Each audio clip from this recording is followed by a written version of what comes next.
قرآن مجید فرقان حمید میں اللہ رب العالمین نے اس موضوع پر بھی ہمارے لیے ہدایت کے رہنما پھولوں کو بیان کیا۔ فرمایا یا ایھا الذین آمنوا اجتنبوا کثیرا من الظن، اے ایمان والو بہت زیادہ گمانوں سے بچو، ان بعض الظن اثم، بے شک کوئی گمان گناہ ہوتا ہے، ولا تجسسوا، اور عیب نہ ڈھونڈو، ولا یغتب بعضکم بعضا، اور تم میں کوئی دوسرے کی غیبت نہ کرے۔ ایحب احدکم ان یاکل لحم اخیہ میتا فکرہتموہ، کیا تم میں کوئی پسند کرے گا کہ مرے ہوئے بھائی کا گوشت کھائے تو یہ تمہیں گوارا نہ ہوگا۔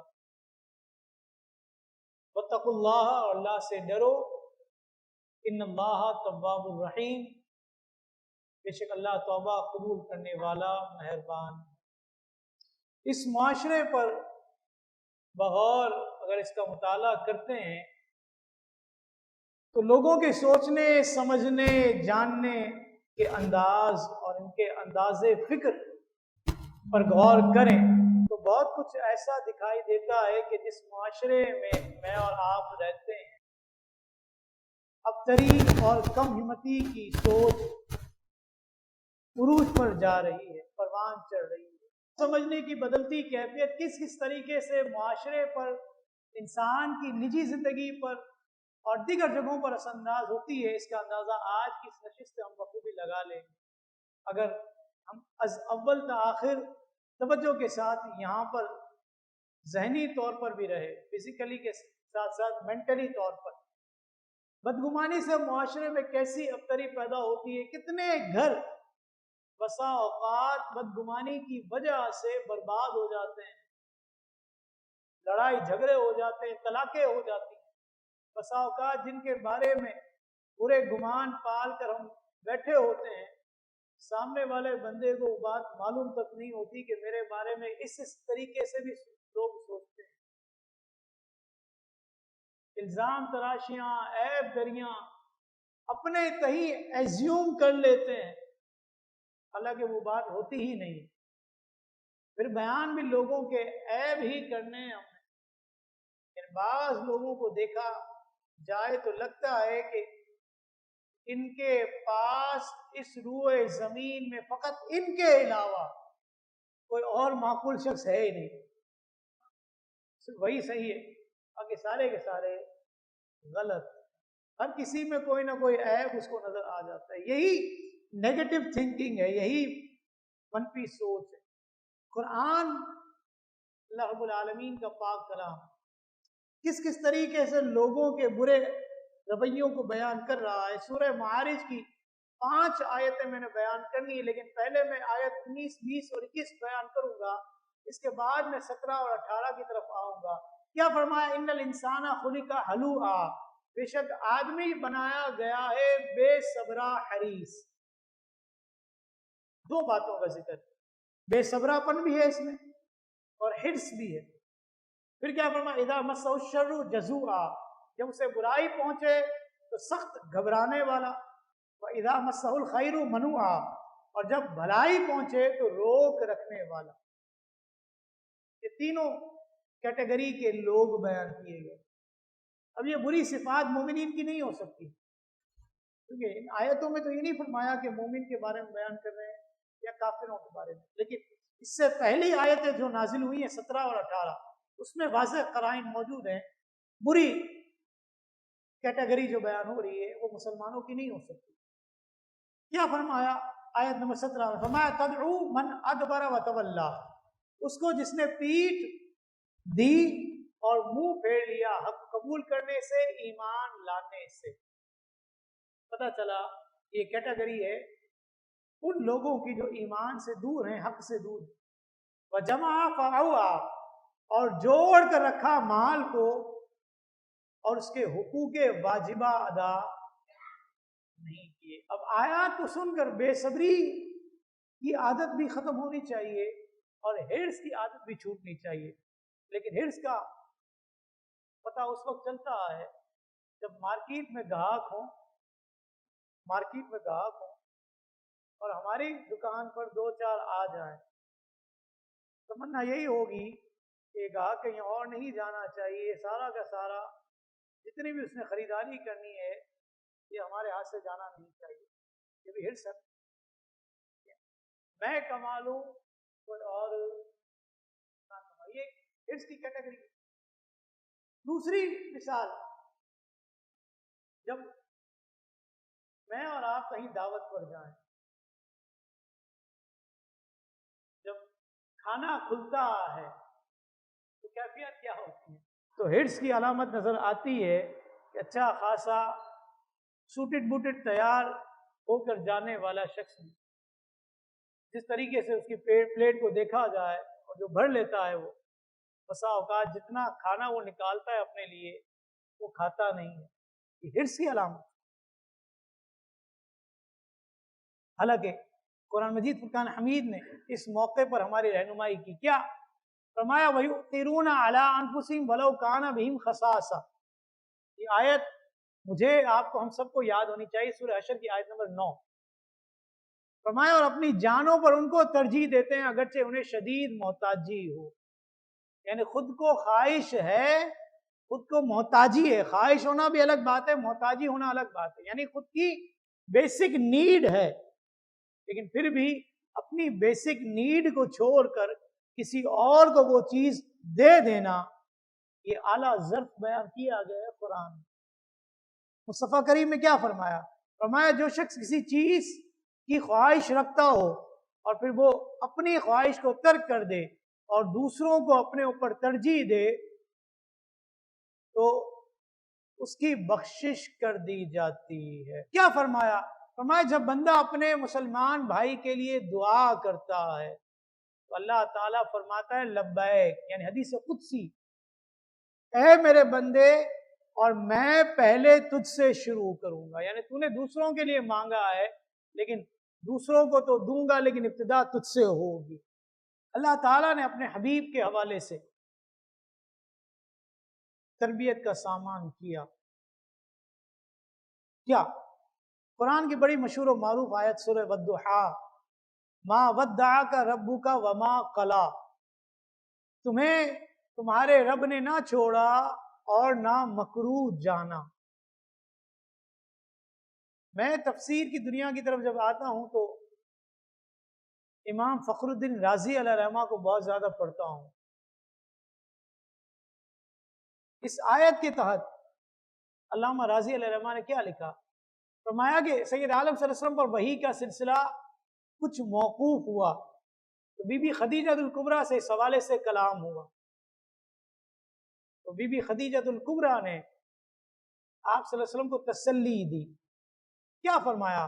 فرمایا جس شرف، کمال اور مرتبے کو اللہ تعالیٰ نے آپ کے لیے پسند فرمایا ہے اس کی تکمیل بھی آپ صلی اللہ علیہ وسلم کے حوالے سے ضرور فرمائے گا. بعض اصولیین نے یہاں پر اس روایت میں تان کیا اور فرماتے ہیں کہ رسول کی شان کے لائق ہی نہیں کہ وہ یہ گمان فرمائیں کہ ان کے رب نے انہیں چھوڑ دیا ہے، کیونکہ بس وہی کچھ وقت کے لیے موقوف ہوئی تھی، بلکہ وہ تو جانتے ہیں کہ وحی کو مؤخر کرنے میں عین حکمت، مصلحت اور تاخیر سے ہونے میں اصلاح اور درستگی کا سامان ہے. یعنی مصطفیٰ کریم پر جو وحی موقوف ہوئی ہے کچھ وقت کے لیے، یہ اصلاح کے لیے، مصلحت کے لیے، خیر کے لیے اور درستگی کے لیے. یہ کون لکھ رہا ہے؟ یہ وہ مفسر تفسیر رازی میں امام فخر الدین رازی علیہ رحمہ نے لکھا. بعد کی آیتوں کو بھی غور کر لیجئے تو مزید یہ مضمون واضح ہو جائے گا. کیا فرمایا؟ فرمایا ما ودعک ربک وما قلی، کہ تمہیں تمہارے رب نے نہ چھوڑا اور نہ مکروہ جانا. پھر کیا فرمایا؟ وَلَلْآخِرَةُ خَيْرٌ لَكَ مِنَ الْأُولَىٰ، اور بے شک پچھلی تمہارے لیے پہلی سے بہتر ہے. مطلب یہ ہے کہ جو پہلے کا وقت گزر چکا آنے والا وقت اس پہلے گزرے ہوئے وقت سے بہتر ہوگا. پتا چلا کہ وہی کا موقوف کیا جانا عین حکمت تھی، لیکن رب کریم نے کس طرح تربیت فرمائی. اور میرے آپ کے لیے یہ آیتیں نمونہ بنی اپنے لیے درس کا سامان پیدا کرنے کے حوالے سے. ورنہ مصطفیٰ کریم کی شان تو بڑا البرا. پھر فرمایا وَلَا سَوْفَ يُعْطِيكَ رَبُّكَ فَتَرْضَىٰ، اور بے شک قریب ہے تمہارا رب تمہیں اتنا دے گا کہ تم راضی ہو جاؤ گے. سیدنا عیسیٰ روح اللہ علی نبینا علیہ الصلوۃ والسلام نے اپنے حواریوں سے ارشاد فرمایا. کیا فرمایا؟ فرمایا کہ اگر تم اپنے بھائی کو سوتا ہوا پاؤ، وہ آرام کر رہا ہو، اور آرام کی حالت میں اس کے جسم سے کپڑا ہٹ جائے، اس کا ستر کھل جائے، تو تم کیا کرو گے؟ آپ کے حواریوں نے کہا، جس طرح مصطفیٰ کریم کے ماننے والوں کو صحابہ کہا جاتا ہے، اس طرح عیسیٰ علیہ السلام کے ماننے والوں کو حواری کہا جاتا ہے. انہوں نے کہا حضور ہم ستر پوشی کریں گے، اس کو ڈھانپ دیں گے، کپڑا ڈال دیں گے. آپ علیہ السلام نے فرمایا نہیں، بلکہ تم اس کا ستر کھول دو گے. آپ کے حواریوں نے تعجب کیا، فرمایا سبحان اللہ، یہ کون کرے گا؟ آپ علیہ السلام نے فرمایا تم میں سے کوئی اپنے بھائی کے عیب وغیرہ کے بارے میں کچھ سنتا ہے تو اسے بڑا چڑھا کر آگے بیان کرتا ہے، اور یہ بڑا چڑھا کر آگے بڑھانا اسے برہنہ کرنے سے بڑا گناہ. ہمارے گھروں میں، محلوں میں، بازاروں میں، آفیسز میں، اور جہاں جہاں آپ بھائیوں کا دھیان جائے، پہلے تو کہا جاتا تھا کہ عورتوں میں یہ مرض زیادہ ہے کہ وہ دوسروں کی ٹو میں لگی رہتی ہیں اور بات کرید کرید کر پوچھتی ہیں اور پھر اپنے طریقے سے اس کو پھیلاتی ہیں. لیکن اب میں یہ کہتا ہوں کہ مرد حضرات میں بھی عورتوں کے شانہ بشانہ چلنے کا جذبہ بیدار ہو گیا. اب مرد حضرات بھی پیچھے نہیں رہتے، بات کرید کرید کر پوچھیں گے. مسجد کا امام بھی ہو نا، اس کو بھی ہم چھوڑنے کے لیے تیار نہیں. ہمیں کوئی بات پتہ چلے، کوئی معاملہ ہو، ہم اس کو کرید کرید کر پوچھتے رہتے ہیں تاکہ مکمل معلومات ہم ایک جگہ سے لے کر کلیکٹ کر کے دوسری جگہ پر اس کو پہنچانے کا فریضہ انجام دے سکیں. میرے پاس 2 دن پہلے ایک صاحب آئے تھے کہیں سے، اور آ کر مجھے کہنے لگے کہ فلاں جگہ سے آیا ہوں اور یہ میری ڈیوٹی لگی ہوئی ہے کہ میں نے مساجد میں ائمہ اکرام سے اس حوالے سے معلومات لینی ہے کہ اگر اس حوالے سے کوئی رہنمائی فراہم کر دیں تو ہم اس پر مزید کام کر لیں. میں نے گرد و نواح کی جتنی مساجد تھی لکھ کر دے دیا. کافی ساری باتیں انہوں نے مجھ سے پہلے ہی وزٹ میں پوچھی، کچھ پرسنل باتیں بھی پوچھنا شروع ہو گئی. میں نے کہا کہ یار میری آپ کی یہ پہلی ملاقات ہے، اتنا پرسنل تو نہ ہو جائے. پھر وہ کچھ صحیح ہوا، پھر باتوں میں آ گئی. تقریباً وہ میرے پاس بیٹھے ہوں گے تقریباً آدھا گھنٹہ. میں نے چائے بھی پیش کی، ان کا 12 بجے کا ٹائم ہمارا چائے کا ٹائم ہوتا ہے، ٹی ٹائم ہوتا ہے، آپ چائے پی کر جائیں. اندازہ ہے، لیکن ظاہر سی بات ہر بات تو نہیں ہو پاتی. میں نے ان سے کہا کہ جن جن جگہوں کے میں نے آپ کو نام لکھ کر دیے نا ان کے پاس جائیں ضرور، لیکن جتنی باتیں آپ نے مجھ سے کر لی ہیں نا، اتنی باتیں اگر آپ وہاں جا کر کریں گے نا تو شاید 5 منٹ بھی آپ کو بٹھائیں گے نہیں. کسی کے پاس ہم جاتے ہیں، پہلی ملاقات ہو تو کیا ہم اس سے پرسنل ہو جائیں گے؟ باقی نہیں. اور اگر بار بار ملاقاتیں ہوتی بھی ہوں تو کیا ہر شخص اپنے فیکٹس اور فگر آپ کے سامنے رکھ کر بیان کر دے؟ باقی نہیں. میں نے کہا نا کہ ایک وقت تھا کہ عورتوں کا مزاج تھا کہ کرید کرید کر پوچھتی تھیں، آج یہ مزاج مردوں کا بن گیا ہے. اور یہ بڑا آکورڈ سا لگتا ہے کہ جو مرد ہو کر، آدمی ہو کر اس طریقے کی باتوں میں ملوث ہو جاتے ہیں. یہ عموماً رات کے وقت میں منڈیاں لگتی ہیں. ہوٹلوں پر بھی لگتی ہیں، محلوں میں لگتی ہیں، گلیوں میں لگتی ہیں، اور ان کے موضوعات اگر آپ دیکھ لیں تو یا تو سیاسی موضوعات ہوتے ہیں، یا صحافت ہاتھ میں آتی ہے، یا گلی محلے کا کوئی ایشو، کسی کی بھی عزت نیلام ہو رہی ہوتی ہے رات کے 11 بجے سے لے کر 1، 1:30 اور 2 بجے تک کے وقت. بیٹھنے والے سارے شرفاء ہوتے ہیں جو لوگوں کے عیوب کرید کر بیان کر رہے ہوتے سارے شرفاء ہیں. اب ان کو شرفاء کی فہرست میں داخل کرنا چاہیے یا نہیں چاہیے، آج کا پورا لیکچر آپ سن کر دیکھ لیجئے گا، فیصلہ خود کر لیجئے گا. حضور نے کیا فرمایا؟ فرمایا انسان کے گناہ گار ہونے کے لیے یہ بات کافی ہے کہ ہر سنی ہوئی بات کو آگے بڑھا. کون تصدیق کرے، کون تحقیق کرے؟ کہنے والا سچ کہہ رہا ہے، جھوٹ کہہ رہا ہے، کتنی اس کی بات میں صداقت ہے، کسی کو نہیں پڑی، آگے بڑھا دوں. بنا یہ کہہ رہا تھا. عبداللہ بن مسعود رضی اللہ تعالیٰ عنہ صحابی رسول نے فرماتے ہیں کہ تیرا گھر تجھے کفایت کرے، تیرا گھر تجھے کفایت کرے. مطلب کیا ہے کہ بلا ضرورت گھر سے باہر نہ نکلو، زبان کی حفاظت کرو، اپنی خطاؤں کو یاد کر کے آنسو بہاؤ. اپنی خطا ہمیں ایک یاد نہیں ہوتی، زبان ہمارے کنٹرول میں نہیں ہے، اور دنیا بھر کی غیبتیں، دنیا بھر کے عیوب لوگ بیان کر رہے ہوتے ہیں. اور بالخصوص یہ رات کے وقت کی منڈلیاں جو لگتی ہیں اس کے موضوعات یہی ہوا کرتے ہیں. ہوتے سارے شرفاء ہیں. اب دیکھ لیجئے کہ ان کو شرفاء کہنا چاہیے یا ان کو شرفاء کہہ کے شرفاء کی توہین ہم کر رہے ہیں.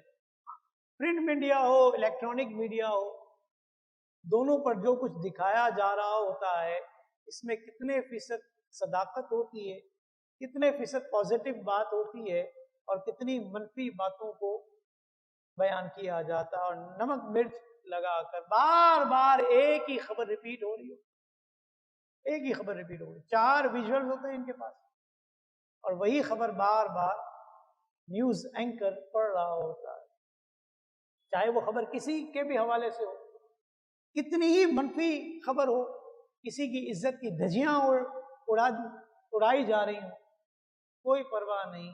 یہ سب کچھ ہو رہا ہے، اور اس کو آزادی صحافت کا نام دیا گیا ہے.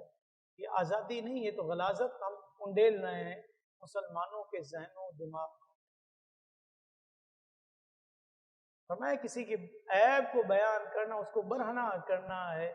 مجھے بتائیے کہ آپ اگر ٹی وی چینل پر نیوز چینل کو کھول کر بیٹھ رہے ہیں، آپ کیا سن رہے ہیں اور کیا دیکھ رہے ہیں؟ دیکھ لیجیے. پھر اگر سوشل میڈیا کی طرف آئیے، تھوڑی دیر کے لیے اگر یوٹیوب چینل آپ نے کھول لیا 10 منٹ کے لیے، تو ٹاپکس کیا ہوتے ہیں؟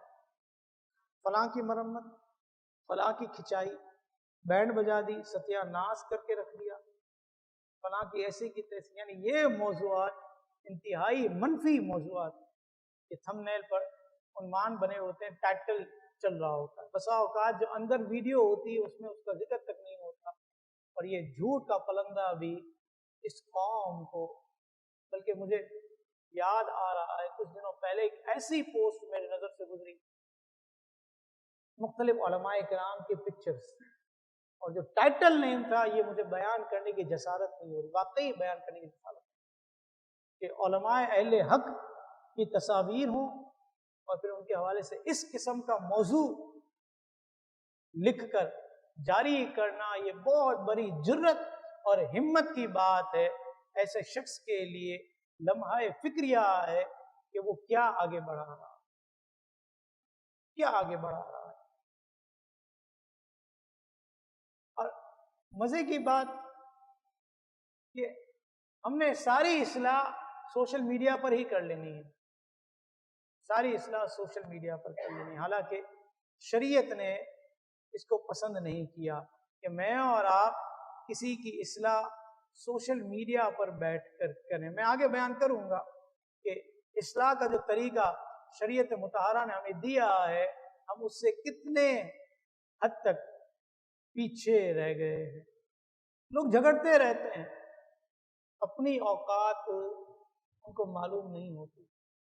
قرآن کیا کہتا ہے سورہ یاسین آیت نمبر 77 میں، اولم یرل انسان انا خلقناہ من نطفۃ فاذا ہوا خصیم مبین، اور کیا آدمی نے نہ دیکھا کہ ہم نے اسے پانی کی بوند سے بنایا جبھی وہ سری جھگڑالو ہے، جھگڑا کرتا ہے۔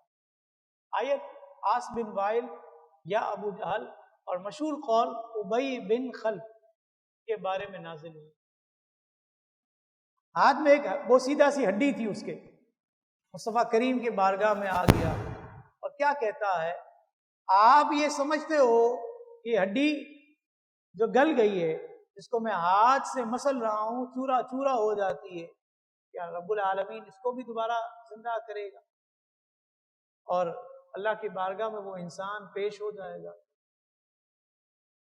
مصطفیٰ کریم نے فرمایا کہ اس ہڈی کی تو پھر بھی کوئی شکل و صورت ہے، تو کس طرح پیدا ہوا ہے اس کی شکل و صورت کوئی تھی؟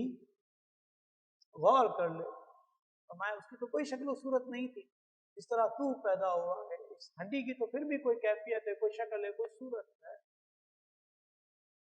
رب العالمین نے جب تیرے جیسا جھگڑالو انسان پانی کے گندے قطرے سے پیدا کر دیا ہے، اس ہڈی کو دوبارہ جسامت دے کر کھڑا کر دینا اس رب العالمین احکم الحاکمین کے لیے کیا مشکل۔ لیکن غور کرنے والے اس بات پر غور کریں۔ امام حسن بصری رحمۃ اللہ تعالی علیہ دریا کے کنارے پر موجود تھے۔ ایک حبشی دریا کے کنارے جا رہا تھا، ساتھ میں اس کے کوئی خاتون بھی تھی اور ایک بوٹل تھی اس کے پاس بوٹل۔ دل میں خیال آیا کہ ہو سکتا ہے شراب کی بوٹل ہو، اور یہ عورت اس کے حوالے سے کچھ اور ذہن بنا۔ تھوڑی دیر ہوئی کہ دریا کی موجوں میں طغیانی آ گئی۔ وہ حبشی دریا میں کودتا ہے اور 6 افراد کو دریا کی بے رحم موجوں سے زندہ نکالنے میں کامیاب ہو جاتا ہے، اور پھر کیا صدا لگاتا ہے، کہتا ہے حسن بصری 6 کو تو میں نے دریا کی موجوں سے نجات دلا دی اللہ کے فضل سے، 7ویں آدمی کو تم نکال دو۔ حسن بصری کو تعجب ہوا، اسے میرا نام کیسے پتا چلا؟ خیر سمجھ گئے اور اپنے اس گمان سے توبہ کی۔ آپ حدیث پاک کیا ہے، ابو داؤد شریف کی روایت، فرمایا حسن الظن من حسن العبادہ، حسن ظن حسن عبادت سے ہے، یعنی آپ اچھا گمان کریں گے تو گویا کہ یہ بھی آپ نے عبادت کی ہے۔ ہم حسن ظن اختیار کرنے کے لیے تیار ہی نہیں ہوتے، اور کتنا حسن ظن اختیار کرتے ہیں، اچھا گمان کرتے ہیں، یہ میں اور آپ دیکھ لیں، سوچ لیں، غور کر لیں۔ منصف جو ہوتا ہے نا، انصاف کرنے والا، فیصلہ کرنے والا، جس کو قاضی کہتے ہیں، جج کہتے ہیں، قرآن نے کیا بیان کیا؟ فرمایا وَإِنْ خِفْتُمْ شِقَاقَ بَيْنِهِمَا فَابْعَثُوا حَكَمًا مِّنْ أَهْلِهِ وَحَكَمًا مِّنْ أَهْلِهَا إِنْ يُرِيدَا إِصْلَاحًا يُوَفِّقِ اللَّهُ بَيْنَهُمَا إِنَّ اللَّهَ كَانَ عَلِيمًا خَبِيرًا۔ اور اگر تم کو میاں بیوی میں جھگڑے کا خوف ہو تو ایک گروہ مرد والوں میں سے اور ایک عورت والوں میں سے اگر یہ دونوں اصلاح کرانا چاہیں گے تو اللہ تعالیٰ ان میں میل کر دے گا، یعنی اصلاح کر دے گا۔ بے شک اللہ جاننے والا خبردار ہوتا ہے۔ اس معاشرے میں فقط ایک سائیڈ کی سنی جاتی ہے جس سے ہمارے تعلقات ہوتے ہیں، دوسروں کو تو پوچھا ہی نہیں جاتا۔ میں جانتا ہوں کتنا جھگڑا لوں، اس موقع پر اس حوالے سے اس پرٹیکولر واقعے میں اس کا کتنا قصور ہے یہ جاننے کی کوشش نہیں کی جاتی، فقط ماضی کے تجربات کو حال پر اپلائی کیا جاتا ہے، اور نتیجہ یہ نکلتا ہے کہ مستقبل بڑا تاریک ہو جاتا ہے اور سالہ سال کے جھگڑے پڑ جاتے ہیں اور خاندان کے خاندان اجڑ جاتے ہیں، یہ ناسمجھی کی وجہ سے۔ انسانی تکریم کے مختلف مراحل، یہ غور کیجیے آپ۔ مصطفیٰ کریم نے کیا فرمایا کہ مومن کے اللہ کے نزدیک فرشتوں سے زیادہ عزت رکھتا ہے. مومن اللہ کے نزدیک فرشتوں سے زیادہ معزز. وجہ بیان کی. فرمایا اس کی وجہ یہ ہے کہ فرشتے اللہ کی بندگی پر نامہ اعمال پڑھیں گے اور ان میں ایک دھاگے کے برابر بھی ظلم نہ کیا جائے گا. اور جو اس زندگی میں اندھا ہوگا وہ آخرت میں بھی اندھا ہوگا اور وہ زیادہ گمراہ ہوگا. یوم ندعو کل اناس بامامہم. جس دن ہم بلائیں گے ہر جماعت کو اس کے امام کے ساتھ. ارشاد فرمایا کہ یاد کرو جس دن ہم ہر جماعت کو اس کے امام کے ساتھ بلائیں گے جس کی وہ دنیا میں پیروی کرتا تھا. حضرت عبداللہ ابن عباس رضی اللہ تعالی عنہما فرماتے ہیں کہ اس سے مراد وہ پیشوا ہے جس کی دعوت پر دنیا میں لوگ چلے وہاں اس نے حق کی دعوت دی ہو یا باطل کی دعوت دی. خلاصہ کلام کیا ہے؟ ہر قوم اپنے سردار کے پاس جمع ہوگی جس کے حکم پر دنیا میں چلتی رہی اور انہیں اسی کے نام سے پکارا جائے گا کہ اے فلاں کے پیروکاروں حاضر ہو جاؤ. آقا کریم صلی اللہ علیہ وسلم نے کیا فرمایا؟ مومن کی عزت لوگوں سے بے پرواہ ہونے میں ہے. جی ہاں، بے پرواہ ہو جائیں. لوگ کیا کہیں گے کہ پرواہ نہ کریں. میں اور آپ کسی کی زبان نہیں روک سکتے، کسی کو زبردستی قائل بھی نہیں کر سکتے. جس نے جو کہنا ہے کرنا ہے اسے وہی کرنا. دینی مذہبی سوچ ہے نہیں، سننے کے لیے میں اور آپ تیار ہیں نہیں، سیکھنا ہم چاہتے نہیں. اصلاح کیسے ہوگی ہماری؟ ایک حدیث پاک ابن ماجہ کی، مصطفیٰ کریم کعبہ مشرفہ کا طواف فرما رہے ہیں، کعبے کی عظمت بیان کرتے ہیں، کعبے کی پاکیزگی بیان کرتے ہیں، اس کی حرمتوں کی تعظیم بیان کرتے ہیں اور ساتھ ہی ساتھ کیا فرماتے ہیں؟ فرماتے ہیں کہ کعبے کی بڑی عظمت ہے، تعظیم ہے، لیکن جس کے قبضہ قدرت میں محمد صلی اللہ علیہ وسلم کی جان ہے، مومن کی حرمت، اس کا مال، اس کا خون اللہ کے نزدیک اے کعبہ معظمہ تجھ سے زیادہ، تجھ سے زیادہ. اور ہمیں مومن کے بارے میں خیر ہی خیال کرنا چاہیے. ماں کے رحم سے لے کر، عیب بیان کرتے ہیں نا لوگ، غور کریں، ماں کے رحم سے لے کر قبر کی آغوش میں جانے تک تمام مراحل میں اللہ تعالیٰ نے انسان کی عزت، حرمت اور تکریم کا لحاظ کیا. بچہ ماں کے پیٹ میں ہوتا ہے، اللہ تعالیٰ اس کی خوراک کا انتظام ماں کے پیٹ میں فرماتا ہے یا نہیں؟ اس کی خوراک کا انتظام ماں کے پیٹ. جب اس دنیا ناپائیدار میں قدم رکھتا ہے تو جسم پر کپڑا نہیں ہوتا اس کو، لیکن تکریم دے کے حضرت انسان کی کہ فرمایا اس کی تھوک بھی جو ہے قابل تعظیم، اس کو بھی گندی جگہ پر نہ پھینکا جائے. مومن کی تھوک پاک، اس کو ناپاک جگہ میں پھینکنے سے منع کیا. لوگ عادی ہوتے ہیں باتھ روم میں تھوکنے، پاک ہے مومن کی تھوک، باتھ روم میں پھینکنے کے لیے نہیں ہے، لیکن پریکٹس ہی یہی بنی ہوئی ہے معاشرے کی. پیدا برہنہ ہوا ہے، بغیر کپڑوں کے پیدا ہوا ہے، لیکن اس دنیا سے جائے گا، قبر کی آغوش میں جائے گا تو کفن کی نعمت کو لے کر جائے گا. بتائیے انسان کی تکریم ہے یا کیا ہے؟ عزت ہے اس کی؟ کہ جب انسان کا تعلق سانس سے ختم ہو جائے، کیا ہے؟ موت. انفصال الروح عن الجسد، کہ روح کا جسم سے نکل جانا، یہ موت ہے. ایک موت کی تعریف بیان کی کہ روح کا جسم سے نکل جانا یہ موت ہے. فرمایا جب موت ہو گئی اس کی تو اب اس کو غسل بھی دو، کیونکہ اب وہ خود نہیں کر سکتا. اس کو کپڑے پہناؤ، کفن پہناؤ، سفید کپڑے جو مصطفیٰ کریم کا پسندیدہ رنگ ہے، اور پھر اس کو قبر میں منو مٹی تلے چھپا دو کہ اب اس کا معاملہ اس کے رب کے سپرد ہو جائے گا. کوئی اور اس سے باخبر. یہ تکریم ہے حضرت انسان. پھر فرمایا کہ اس کی قبر پر پاؤں نہ رکھو تو مردے کو تکلیف ہوتی. روایتوں کے مضامین یہاں تک ہے. فرمایا زندہ انسان کی ہڈی ٹوٹ جائے تو اس کو تکلیف ہوتی ہے. فرمایا مردے کو بھی ایسی ہی تکلیف ہوتی ہے جس طرح زندہ کو تکلیف. انسان کی تکریم ہے کہ ماں کے رحم سے لے کر قبر کی آغوش میں جانے تک کے تمام مراحل میں انسان کی تکریم کا ذکر کیا گیا. اور پھر قرآن نے کیا جھنجھوڑ کر مجھے اور آپ کیا بیان کیا. فرمایا یا ایھا الانسان ما غرک بربک الکریم. اے آدمی تجھے کس چیز نے فریب دیا اپنے کرم والے رب سے.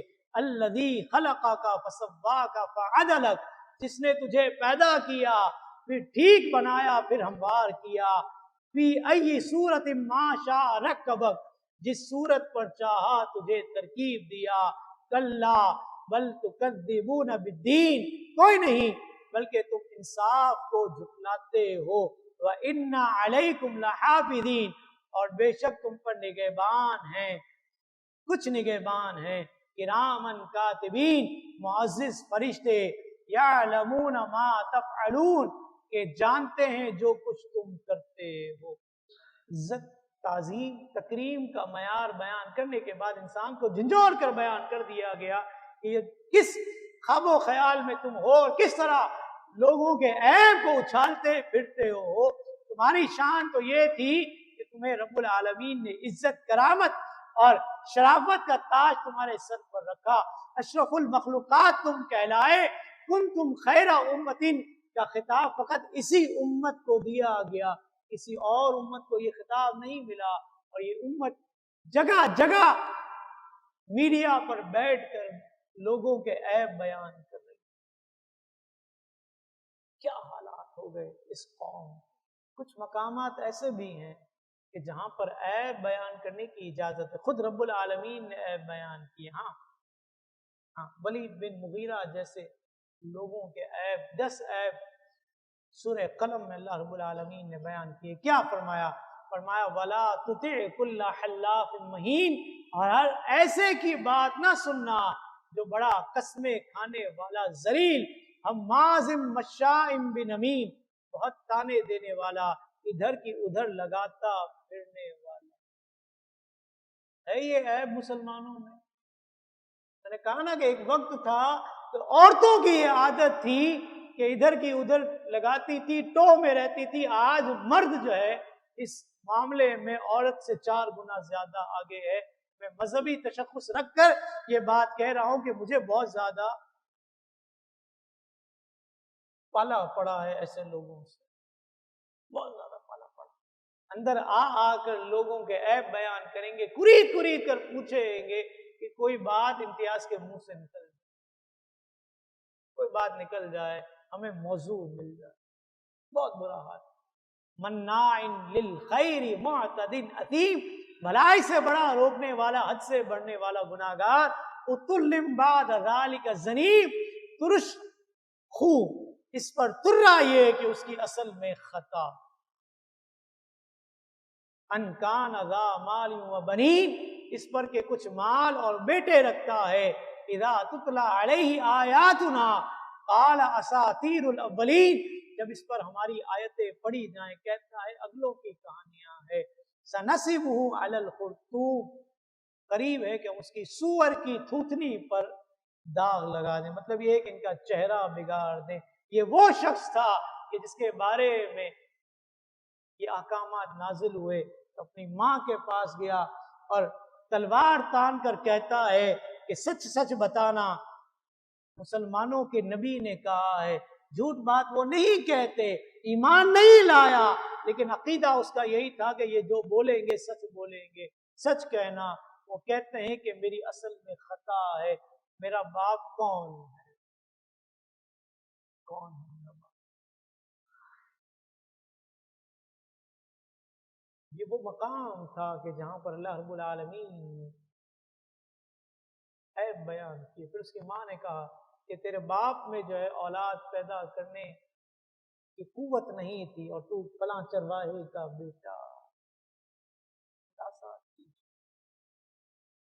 آج انسانی حقوق کے نعرے لگانے والے لوگ پوری دنیا میں مسلمانوں کا استحصال کرتے نظر آتے ہیں۔ برما میں ظلم ہوا تو مسلمانوں پر، کشمیر میں ظلم ہوا اور ہو رہا ہے تو مسلمانوں پر، فلسطین کے مسلمان کاٹے گئے، فقط مسلمان۔ بٹگرام ایئر بیس پر 400 نسخے قرآن مجید فرقان حمید کے جلا دیے گئے۔ فرانس ہو یا کوئی اور ملک ہو، آزادی رائے کے بہانے مسلمانوں ہی کے نبی کے خاکے بنائے گئے اور مسلمانوں کے جذبات کو مجروح کیا گیا، اور پھر جواب کیا دیا جاتا ہے کہ اسلام تو امن کا درس دیتا ہے۔ ہم نے کہا کہ یہ نعرے فقط اس طور پر مسلمان کے لیے ہیں کہ جب بھی مسلمان پر ظلم ہو تو مسلمان یہ کہے کہ اسلام تو امن سے پھیلا ہے، اس لیے ہمیں کوئی بات کرنی ہی نہیں ہے۔ نہیں، ایسی بات نہیں۔ فتح مکہ کا وقت تھا، فتح مکہ، فاتحانہ انداز میں مصطفیٰ کریم اپنے لاہو لشکر کے ساتھ صحابہ کرام کے جھرمٹ میں جا رہے تھے، عین راستے میں کتیا نے بچے دیے ہوئے تھے، عین راستے۔ مصطفیٰ کریم نے اپنے صحابی کو آگے بڑھایا اور فرمایا کہ یہاں کھڑے ہو جاؤ، اس کتیا اور اس کے بچے کی حفاظت کرو تاکہ یہ ریلا جو آ رہا ہے کہیں بے خیالی میں کوئی اس کو روند نہ ڈالے۔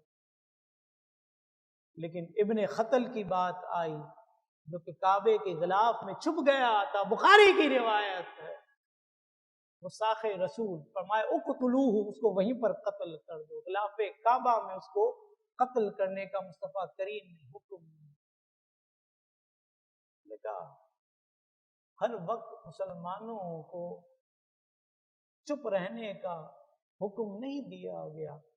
امن کا درس اس مقام پر ہے جہاں پر امن کی ضرورت ہے، لیکن جہاں پر جہاد کی ضرورت ہے، تلوار کی ضرورت ہے، مسلمانوں کو یہ حکم دیا گیا کہ جہاد کریں۔ مسلمان کو کیسا ہونا چاہیے؟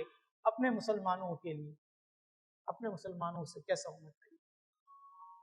نعمان بن بشیر رضی اللہ تعالیٰ عنہ سے روایت ہے، مصطفیٰ کریم نے کیا فرمایا؟ مومنین کی آپس میں رحمدلی، محبت اور صلہ رحمی کی مثال ایک جسم کی طرح ہے۔ جسم کے ایک حصے پر تکلیف ہوتی ہے، سارا جسم بخار اور بے خوابی کا شکار ہوتا ہے۔ ابو موسیٰ رضی اللہ تعالیٰ عنہ فرماتے ہیں، فرمائے ایک مومن دوسرے مومن کے لیے عمارت کی طرح ہے، جس کا ایک حصہ دوسرے حصے کو تقویت دیتا ہے، سپورٹ کرتا ہے۔ مومن مومن کا آئینہ ہے، بھائی ہے، جہاں بھی ملے اس کو نقصان سے بچاتا ہے اور پیٹھ پیچھے اس کے حفاظت کرتا ہے۔ ہم نے کہا حالات اب بدل گئے ہیں، اب حالات بدل گئے ہیں۔ شان تو یہی ہے مومن کی، ہونا یہی چاہیے، لیکن آج ایسا ہو نہیں رہا۔ حالانکہ مصطفیٰ کریم کا فرمان یہ ہے، مضمون یہی ہے کہ جس نے کسی مسلمان کی دوسرے لوگوں کے سامنے اصلاح کی، گویا کہ اس نے اس کو ذلیل کیا، اس نے اس کو ذلیل کیا۔ منفی سوچ کے نقصان کیا ہے؟ یہ عیب بیان کرنا یہ منفی سوچ ہی ہے۔ ماہر نفسیات کہتے ہیں کہ منفی سوچ انسان کے ذہنی طاقت کو خراب کرتی ہے، ذہنی طاقت خراب ہو جاتی ہے۔ ایسی ذہنی طاقت جو انسان کو کچھ کر لینے پر مجبور کرتی ہو، وہی خراب ہو جائے، آگے اسٹیپ ہی نہ لے سکے۔ انسان کی زندگی کا لطف منفی سوچ خراب کر دیتی ہے، جس کے باعث انسان ہر وقت تنگی اور پریشانی کا شکار رہتا ہے۔ منفی سوچ انسان کو زندگی میں کچھ نیا کرنے سے روک دیتی ہے، پازیٹیو کام کوئی بھی نہیں کر سکتا۔ جب ذہن جو ہے وہ منفی خیالات کا عادی بن گیا، خود اعتمادی انسان کی متاثر ہو جاتی ہے منفی سوچ سے، نیگیٹو تھنکنگ سے۔ انسان کو تنہائی، بے وجہ سنجیدگی اور ڈپریشن میں مبتلا کرتی ہے منفی سوچ، کامیابی کی راہ میں رکاوٹ بنتی ہے، خوشیاں کھا جاتی ہے اور نیند کو بری طرح متاثر کرتی ہے۔ انسان سوچتا رہتا ہے، منفی خیالات میں غرق رہتا ہے، ساری کی ساری رات اسی منفی خیالات میں گزار دیتا ہے، اوور تھنکنگ میں گزار دیتا ہے، صبح ہو جاتی ہے پھر اونگتا رہتا ہے آفس چلا بھی جائے تو اونگتا رہتا ہے. ہم نے کہا کامیابی کا جو رستہ اس نے دن کے وقت میں طے کرنا تھا وہ خیالات میں اور خوابوں میں اور سوچوں میں گزار چکا. منفی سوچیں انسان کی ذہنی صحت کے ساتھ ساتھ جسمانی صحت کو بھی متاثر کرتی ہیں، اور انسان کے اندر یہ منفی سوچیں محبت کی مٹھاس کو ختم کر کے نفرت کی تلخی اور کرواہٹ کو بھر دیتی ہیں. یہ تو خرابیاں کرتی ہیں. لیکن کون لوگ مبتلا ہوتے ہیں ان منفی سوچوں میں؟ کرائٹیریا کیا بیان کیا ماہر نفسیات نے. آج ہم یہ بھی جان لیں گے نا کہ ہر شخص اپنے آپ کو دیکھ لے، غور کر لے کہ اس طرح کے لوگ نیگیٹو تھنکنگ والے کہلاتے ہیں. یہ سب جو مجھے سن رہے ہیں وہ سب دیکھ لیں. جن لوگوں کے نزدیک سیاہ اور سفید یعنی وائٹ اور بلیک کے علاوہ کوئی تیسرا اعتدال کا راستہ نہیں ہوتا، وہ منفی سوچوں میں مبتلا ہوتے ہیں. ایک حادثہ پیش آیا ہے زندگی میں کسی وقت، ساری زندگی ساری دنیا کو کسی پر قیاس کر کے اپنی سوچ بنا لی. ایک منفی معاملہ ہو گیا ہے زندگی میں، ہو جاتا ہے انسان کے ساتھ. اب ساری دنیا کو اسی کے کھاتے میں ڈال دیا. میں اپنے ہی لوگوں کی مثال دے دوں نا. کسی ایک مولوی نے غلط کام کر لیا، کوئی خرابی کر لی، اب سب کو ہم اس کھاتے میں ڈال دیتے ہیں. نہیں ڈالتے. مولوی ایسے ہی ہوتے ہیں، سارے گئے بیچارے جنہوں نے زندگیاں کھپا دی، اپنی جوانیاں کھپا دی اور سب کچھ داؤ پر لگا دیا، لیکن اس ایک اسٹیٹمنٹ نے سب کو ڈال دیا. بغیر کسی ثبوت کے کسی ایک زاویے سے دیکھ کر فیصلہ صادر کرنے والے لوگ منفی سوچ کے حامل کہلاتے ہیں. زندگی میں مثبت کو خیر بات کر دیا، پازیٹیو چیز کو خیر بات کر دیا، ٹاٹا بائی بائی کر دیا، اور فقط نیگیٹو تھنکنگ کو لے کر بیٹھ گئے. ہونا یہ چاہیے تھا، یہ نہیں ہونا چاہیے تھا. اس سے مراد یہ ہے کہ وہ لوگ جو ڈکٹیٹر ہوتے ہیں، ڈکٹیٹ کرتے ہیں یوں چلنا ہے، ایک انچ بھی آگے یا پیچھے نہیں ہونا، سائڈ پر بھی نہیں ہو سکتے، یہ ہونا چاہیے یہ نہیں ہونا چاہیے. فرمائیے رویے منفی سوچ کے حامل لوگ کے ہوتے ہیں. الزام تراشی، پھر ناکامی کا خوف، منفی سوچ. رائی کا پہاڑ بنا دینا، کسی معاملے کو، چھوٹی سی بات کو بڑا چڑھا کر پیش کرنا، یہ منفی سوچ کے حامل لوگوں کے رویے ہوتے ہیں. اور اس سے بیماریاں کیا ہوتی ہیں؟ انسان ذہنی ڈپریشن، اسٹریس میں مبتلا ہو جاتا ہے، دماغ کام کرنا چھوڑ دیتا ہے، پازیٹیو کام آگے کر نہیں سکتا، آگے کے لیے کوئی قدم اٹھا نہیں سکتا، اور اپنی پرانی سوچوں میں یہ لگا رہتا ہے، اور وہ خوف ہوتا ہے اور اس کے جذبات مجروح ہوتے رہتے ہیں. اور یہ بندہ بیچارہ بسا اوقات ایسا رہتا ہے کہ لوگوں میں اٹھنے بیٹھنے کے قابل بھی نہیں ہے. بہت سے علاج یہاں پر بیان کیے گئے ہیں، بس ایک دو میں بیان کر کے آگے کی طرف آ جاتا ہوں. میں ایک کنکلوژن کے طور پر ایک بات کر دیتا ہوں کہ منفی سوچ ایک عادت ہے، عادت، اور عادت کو خود پر کنٹرول کرنے سے قابو پایا جا سکتا ہے. زیادہ تر لوگ کیا کرتے ہیں؟ اپنا زیادہ تر وقت اپنے ذہن میں گزار دیتے ہیں، مستقبل کے بارے میں سوچ کر پریشان ہوتے ہیں، یا ماضی کے پرانے رویوں اور خراب رویوں کے بارے میں سوچ کر پریشان ہوتے ہیں، اور حال کو اپنے بے حال کر لیتے ہیں. حالانکہ ہونا یہ چاہیے کہ بجائے حال کو بے حال کرنے کے مستقبل کا معاملہ وَفَوِّضُ أَمْرِي إِلَى اللَّهِ پر چھوڑ دیں کہ میں اپنا معاملہ اللہ کے سپرد کرتا ہوں، اور ماضی کی تلخ یادوں کو ذہنوں سے نکالیں کہ ایک دفعہ ایسا جو ہو گیا ہے حادثہ، ضروری نہیں کہ ساری زندگی ویسا ہوتا رہے. تو ہونا یہ چاہیے کہ انسان حال میں رہے اور ماضی کی تلخ یادوں کو چھوڑ دے. ایک ماہرین نے ایک علاج اور بھی دیا ہے، فرمایا ایک فلاسک لے لیں، آپ ایک بوٹل لے لیں، شیشے کا جار لے لیں، یا کوئی بھی ایک چیز لے لیں، ایک باکس لے لیں. 1 مہینے تک یہ پریکٹس کرنی ہے. جس کے ذہن میں منفی خیالات بہت زیادہ آتے ہیں یا وہ ان سوچوں میں مبتلا رہتا ہے، کہتے ہیں پورے دن میں جو بھی آپ کے ساتھ اچھا ہوا ہے، پازیٹیو ہوا ہے، اس کو آپ لکھیں، ایک پرچی بنائیں، اس فلاسک میں آپ ڈال دیں. پورے مہینے میں آپ اس طرح کریں. مہینے کا جب اینڈ ہو، اختتام ہو، اس کو کھولیں، دیکھیں کتنی باتیں ایسی ہوں گی اس پورے مہینے میں جو آپ کی فیور میں ہے، پازیٹیو ہے. اللہ کا شکر ادا کریں. لَإِن شَكَرْتُمْ لَأَزِيدَنَّكُمْ، اگر تم شکر کرو گے تو تمہاری نعمتوں میں اضافہ ہو. تو اللہ کا شکر ادا کریں کہ اگر برا ہوا ہے زندگی میں تو اس پورے مہینے میں اتنا رب العالمین نے اچھا بھی کیا ہے میرے ساتھ. اس طریقے سے بھی آپ اپنے منفی خیالات کو جھٹک سکتے ہیں.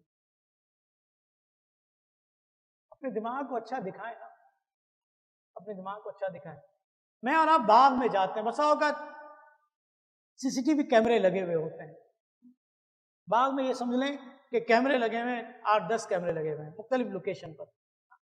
وہاں پر گرینری بھی ہے، آپ کو پھولوں والے پودے بھی نظر آئیں گے.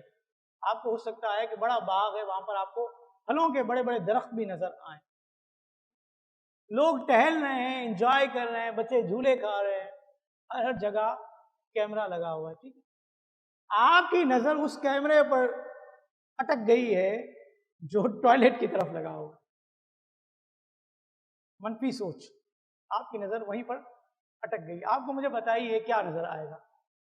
نہ آپ کو پھول نظر آ رہے ہیں، نہ آپ کو باغ نظر آ رہا ہے، نہ بچے جھولتے ہوئے نظر آ رہے ہیں، نہ آپ کو جو ہے وہ اچھے اچھے پھل لگے ہوئے ہوں درختوں میں.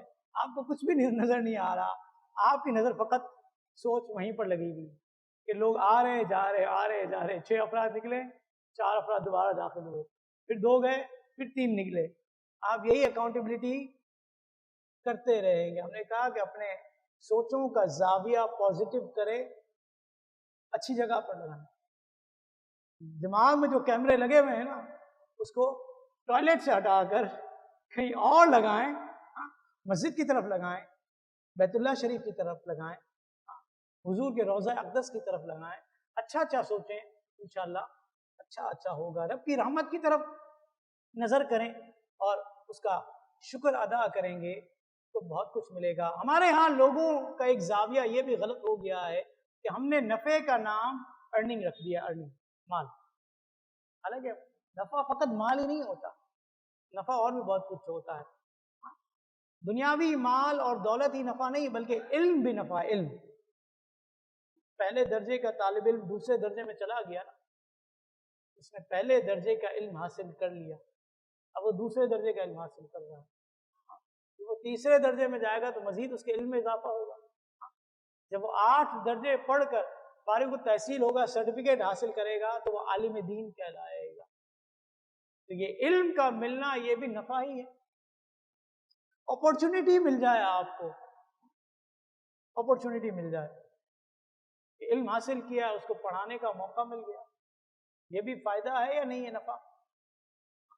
کوئی ریلیشن شپ مل جائے آپ کو، کوئی اچھا ساتھی مل جائے، اچھا دوست مل جائے، یہ بھی نفع ہے. کسی نے دعا دے دی آپ کو، تقدیریں پلٹ جاتی ہیں دعاؤں سے.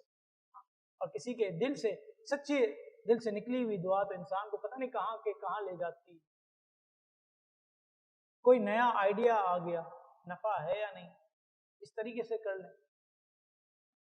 رزق مل گیا، کسی نے آپ کو محبت سے 2-4 جملے کہہ دیے، کتنا بڑا ریوارڈ ہے ہمارے لیے. یہ نفع کی وہ صورتیں ہیں جس کی طرف ہماری توجہ عموماً جاتی نہیں. مجھے آپ کو کرنا کیا چاہیے؟ پیٹھ تھپکنی چاہیے.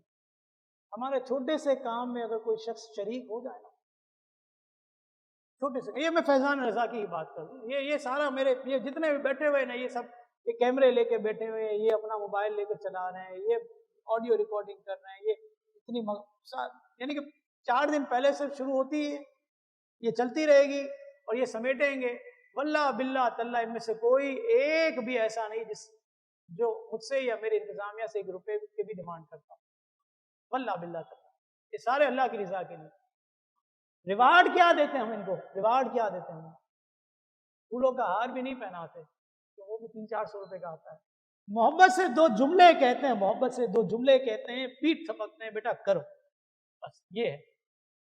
تو یہ اپنی زندگی میں شامل کر لیں، واقعی لوگ آپ کے آگے پیچھے پھریں. یہ گڑ ہمیں آتا نہیں، ہم لوگوں کے عیب کھنگالنے میں لگے ہوئے. چھوٹی سی بات پتہ چل جائے اس کو اتنا بڑا چڑھا کر بیان کریں گے، اس بیچارے کو ذلیل رسوا کر دیں گے، منہ دکھانے کے قابل نہیں چھوڑیں گے، محلے میں بیچارہ نکلنے کے قابل نہ رہے اگر ہمارا بس چلے. ریوارڈ دینے کے لیے ہم تیار ہیں، معاف کر دینے سے سکون ملتا ہے. ماہر نفسیات کہتے ہیں کہ معاف کر دینے سے جو خوشی ملتی ہے نا، وہ روٹ کر الگ ہونے سے، انتقام لینے سے، انتقامی جذبہ اختیار کرنے سے نہیں ملتی، بلکہ انتقام لینا، انتقامی جذبے کا پایا جانا آپ کے اندر، روٹ کر الگ ہو جانا، یہ آپ کے لیے انزائٹی اور ڈپریشن میں اضافے کا سبب بنتا ہے. انزائٹی کے پیشنٹ آپ کو بہت زیادہ ملے گی اس وقت، ڈپریشن کے لوگ مریض بہت زیادہ ملیں گے، کیونکہ معاف کرنے کے لیے تیار ہی نہیں نا. وہ اٹکی ہوئی ہے سوئی ایک ہی جگہ سے، وہ ہٹنے کا نام ہی نہیں لیتی.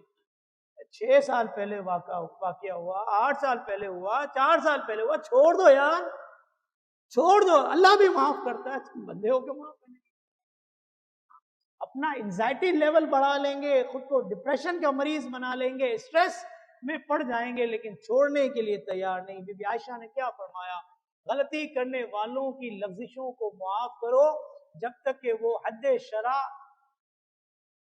کے سزاوار نہ ہو جائیں. یعنی کوئی شرعی گرفت والی بات ہے کہ زنا کر بیٹھا ہے معاذ اللہ، چوری کر دی ہے اور اتنی چوری ہے ثابت ہو گئی ہے، ہاتھ کاٹے جائے گا، وہ ایک الگ بات ہے، لیکن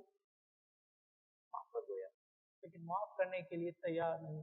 قرآن کہتا ہے وَلَا تَجَسَّسُوا، عیب نہ ڈھونڈو. انسان کو اللہ تعالیٰ نے کیا عطا فرمایا؟ لَقَدْ خَلَقْنَا الْإِنسَانَ فِي أَحْسَنِ تَقْوِيمٍ، بے شک ہم نے انسان کو اچھی صورت پر بنایا، اچھی صورت اور شکل کا حامل، 5.5-6 فٹ کا وجود جب اپنے اندر بغض، کینہ اور نفرتیں لیے پھرے گا، مجھے بتائیے خاندانوں کو بھی کاٹے گا اور معاشرے کو بھی کس طرح خراب. میں نے کہا پھولوں کا ہار نہ پہنائیں، 2 جملے اچھے کہہ دیں، پیٹ تھپک دے، وہ بندہ آپ سے راضی ہو جائے گا. لیکن میں اور آپ یہ محبت کے 2 جملے بھی دینے کے لیے تیار نہیں.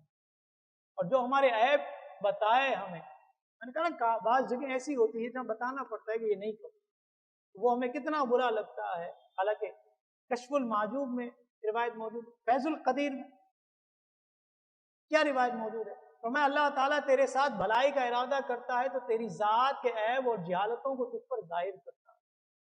اللہ کی طرف سے تجھ پر فضل ہے کہ تیرے عیب تجھ پر ظاہر ہو گئے، اب تم اس کی اصلاح کرو. لوگوں کو حکم یہ ہے کہ عیبوں کو اچھالو نہیں، اس کا ڈھنڈورا نہ پیٹو، لیکن کسی کا عیب پتہ چل جائے، اس شخص کو ہی اپنا عیب پتہ چل جائے، تو اس کے لیے سدھار کی صورت بیان کی گئی ہے. امام حسین کے پوتے امام باقر کیا فرماتے ہیں؟ داتا صاحب نے کشف المعجوب میں لکھا اس حکایت، کہتے ہیں اپنے خادمین کے ساتھ بیٹھے ہوئے تھے، فرمایا آؤ ایک معاملے میں ہم سب بیعت کرتے ہیں. ٹھیک ہے حضور، آ گئے، کیا بیعت کرنی ہے؟ فرمایا کہ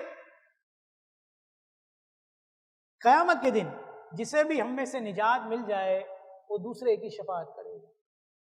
خادمین کہنے لگے حضور آپ کے مقابلے میں ہماری کیا حیثیت؟ آپ کے مقابلے میں ہماری کیا حیثیت ہے؟ کیا فرمایا؟ فرمایا مجھے اپنے اعمال کی وجہ سے شرم آتی ہے کہ قیامت کے دن نانا جان کو کیا منہ دکھاؤں. میں نے کہا میں اور آپ کیا منہ دکھائیں؟ اسلام کے متعلق بھی بعض لوگوں کی سوچ بڑی منفی ہوتی ہے. لیکن مولوی طبقہ بسا اوقات ہم اس کو تنقید کا نشانہ بناتے ہیں. ہم نے کہا کہ ابو جہل جیسا بدبخت شخص ہو، سامنے معجزات دیکھے پھر بھی نہ مانے، ہاتھوں میں کنکر کلمہ پڑھیں، اپنے کانوں سے سنیں پھر بھی نہ مانے، اور فارس سے سلمان رضی اللہ تعالیٰ عنہ آئے حق کی تلاش میں آئیں اور کوئی پوچھے کہ سلمان تمہارے باپ اور دادے کا نام کیا ہے، تو فرمایا سلمان ابن اسلام، کہ میں سلمان ہوں، میرا باپ بھی اسلام، میرا دادا بھی اسلام. یعنی اپنے باپ دادوں کے وہ برے نام جو اسلام سے منحرف تھے وہ لینے پر پسند نہ فرمائے، بلکہ فرمایا کہ میں مسلمان ہوں، میرا نام سلمان ہے، میرے باپ کا نام اسلام، میرے دادے کا نام اسلام. جس کو دین مل جائے. اولیاء کرام کے بارے میں بعض لوگوں کی بڑی منفی سوچ، بالخصوص ایک سرفرا، اس سے کوئی عالم دین نہیں بچا، کوئی معزز شخصیت اس سے بچ نہیں پائی. اس وقت ہر ایک پر تنقید کرنے والا وہ شخص کہتا ہے تمہارے بابوں نے کیا کیا، تمہارے بابوں نے کیا کیا. پہلے حدیث پاک سن لیجئے. ابو ہریرہ فرماتے ہیں کہ مصطفیٰ کریم نے فرمایا آدمی کی عزت اس کا دین ہے. دین اس کے لیے عزت تھی. اگر وہ دین پر رہتا، اگر علمی تھا، کتابی تھا، تو دین پر رہتا، لیکن دین نے اس کو چھوا تک نہیں. فرمایا اس کی مربت اس کی عقل ہے. انہوں نے کہا عقل بھی اس کی چلی گئی ہے. ولیوں پر بھونکنے والا شخص عقل مند کہاں ہو سکتا ہے؟ اور اس کی شرافت اس کا اخلاق ہے. انہوں نے کہا اخلاق کہاں ہوگا؟ تو یہ کہے کہ حضور کا دور، صحابہ کا دور اور تابعین کا دور، اس کے بعد کے جتنے بابے ہیں سارے کے سارے معاذ اللہ